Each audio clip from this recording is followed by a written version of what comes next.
Welcome back to Driving the Frontier. We've changed our Pilote motorhome for an Adria campervan. This is the Adria Twin 60-year selection SGX model. Let's take a look together.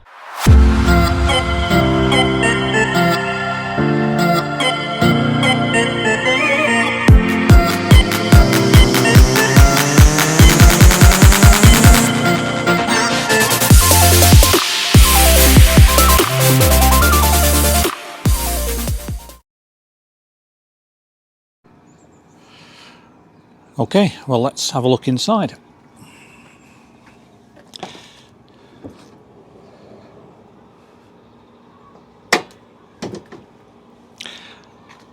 So we've got a pull-out entrance step,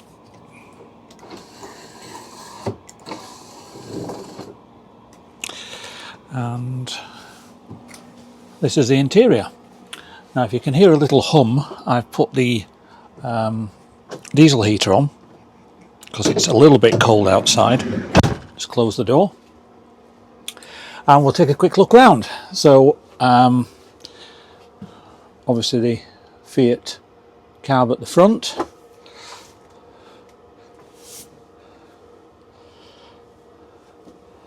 cruise control, there's a red light down the bottom there which indicates that the diesel heater is on. Automatic gearbox, 8-speed, quite a nice large head unit there for the sat nav and reverse camera, and there is a blind at the front which covers that area, and obviously a roof light as well. Storage spaces at either side, plus some large cupboards at the top. Now these are lined with a kind of polystyrene to keep the weight down. The cupboards do close quite easily, it's just with them being new, I think. Over to the other side is the control panel, which has got the lighting, the diesel heater, the water, the heating for the water as well, battery indicator for the leisure and the vehicle battery, and a power control. It's all selected by this switch here. Little pocket here for putting keys or something else that you don't want to lose. Another pocket here as well, and then round to the bathroom and the kitchen. So first the kitchen, another cupboard above the kitchen there, which is reasonably deep. It's no less than any other vehicle, I don't think, and a 2-burner hob, a large and a small, and quite a small sink in comparison to some others, but at least there is one. In this we've got an oven and a cupboard at this side,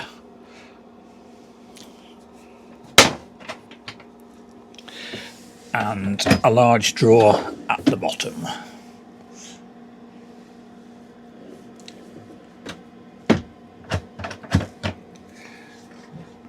And there's the oven.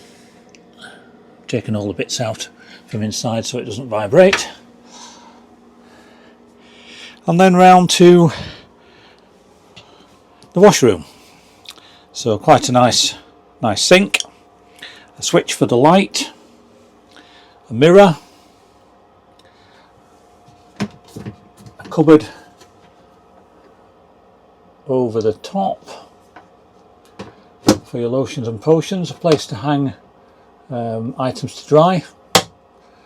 That's the shower head at the top there, a couple of hooks for towels, and we have actually put in some matting in the bottom, but there are 2 plug holes at the bottom. one at that side and one at that side. There's the toilet, obviously, and then there's a window at the back with an area for putting odd things on that shelf.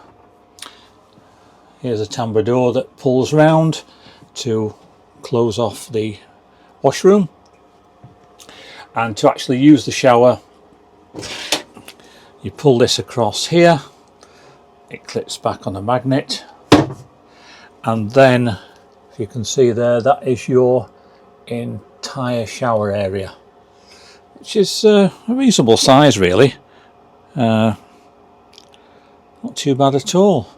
Little area at the back there to probably put some shower gel in. Apart from that, it's sort of like a sealed unit really. Okay, just back round to the cab again.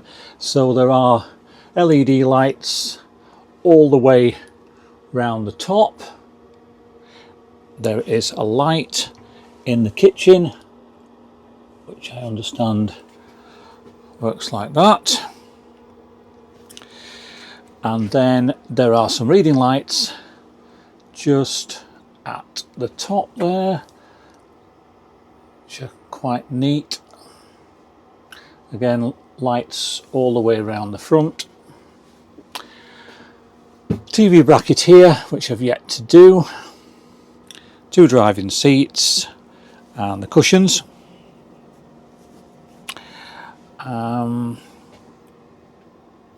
With the 60-year anniversary little labels on them. And straight through into the bedroom at the back. So this is a very large area. You could sleep across, or you could sleep down the vehicle. Cupboards at the top, large cupboards up here, all the way down on both sides.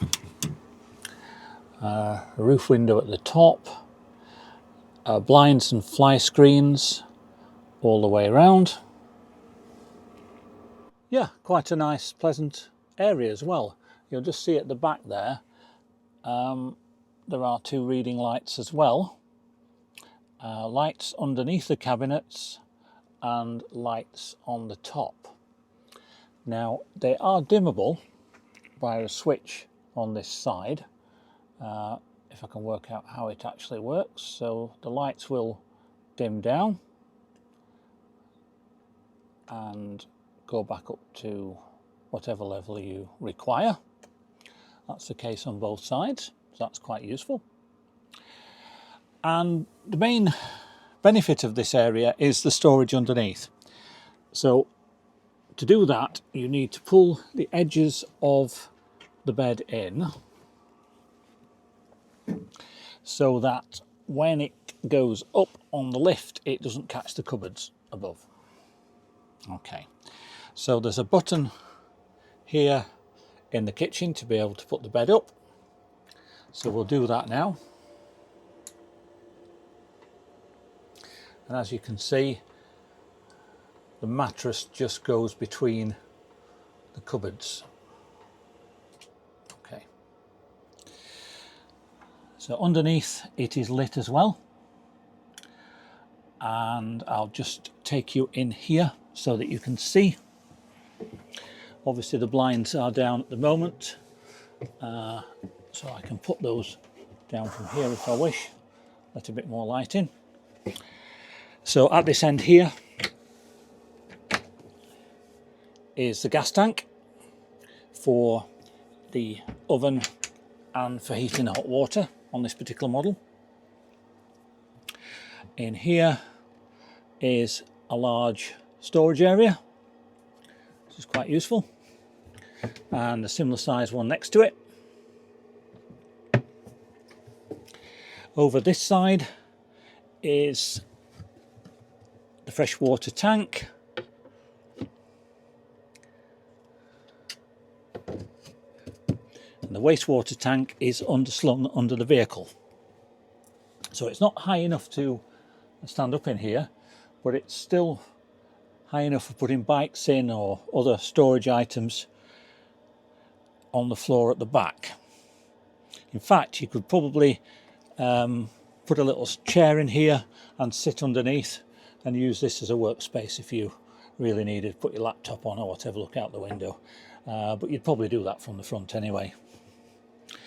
So there's a net that goes across here just to stop everything coming forward. Now on some models there is a proper rail across there with an integrated step, but we've just put a camping step in there to just get up on the bed in the meantime. So yeah, it's quite a useful storage area. So with the bed back down, that's how the cushions are, and you can see underneath it is a slatted bed base.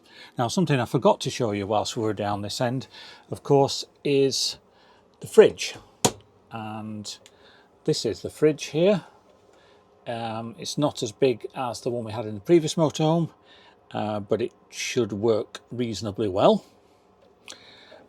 And underneath is a wardrobe, although we're not actually probably going to use it, so we have put in a plastic drawer unit, which might be more beneficial for us anyway.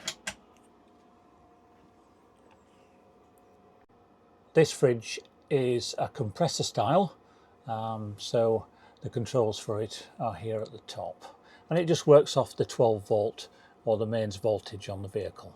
The leisure battery for this vehicle is underneath the passenger seat, and underneath the driver's seat is all the charging equipment. Down here is the area for emptying out the water from the system when it's not in use. There is some storage space under the seats because there's very little under there. If you don't want to use the full-size table here, you can use the area without the table by just having this cup holder fastened to the wall. And there's an example of it in place without the large table. So some people might prefer that. It just depends what you're doing. However, underneath the floor down here, and it's on gas struts, is a little area where you could store shoes, but actually it's designed for the table to be folded away and put underneath when you're not using it. So what power do we have in the vehicle? Well, we have both sizes of USB. There is a main socket here as well, 220 volt, 230 volt main socket. In the kitchen there's mains power as well.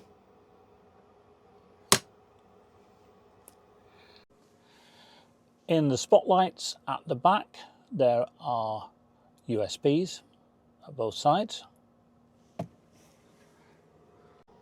And here under the rail in the dinette area is another USB, which can be moved accordingly.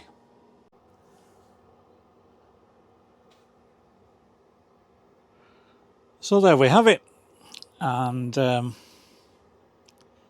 all in all, everything seems to be very good quality, very well put together, yeah, we're very pleased with it.